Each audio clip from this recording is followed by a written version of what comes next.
Hello everyone, good morning. అందరూ ఎలాగున్నారండి? గబగబా పని చేసేసుకొని పునీత్కి క్యారియర్ కట్టేసి వంట చేసేసి ఇంట్లో పని అంతా కంప్లీట్ చేసి రెడీ అవుతున్నాను.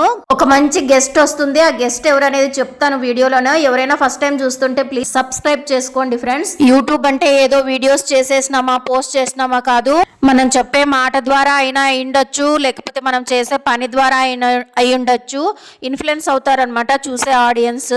అవునా కాదా? నాకు కామెంట్ సెక్షన్ లో కామెంట్ చేయండి ఫ్రెండ్. గెస్ట్ వస్తారని చెప్పినాను కదా, గెస్ట్ ఎవరు అనేది చూసేయండి. ఏదో శాండీ గాడు ఏం అల్లరి చేస్తాడు. ఆ శాండీ కోసం మా శాండీ ఫ్యాన్స్ అన్నమాట. అయ్యో గని రాలేదే అని ఫీల్ అయినారు. శాండీతో ఒక ఫోటో దిగేసి మాట్లాడి వాళ్ళని హ్యాపీ చేసేసినాను అనమాట. నా ఫ్రెండ్ కూతురు కూడా అసలు స్కూల్ నుంచి పరిగెత్తుకొని వచ్చింది. అంటే మనకు తెలుసు అని అంటే ఆంటీ ఫోన్ లో మాట్లాడిచ్చండి అని ఆ కుక్క పిల్లల గురించి అడుగుతుంది. కానీ ఆ పిల్లోని హాయ్ చెప్పేసింది. అన్న శాండీకి పిల్లలు పుట్టలేదా అని అడుగుతుంది. ఆ పాప ముఖంలో ఆనందం చూడండి. ఇంతకన్నా ఏం కావాలి చెప్పండి.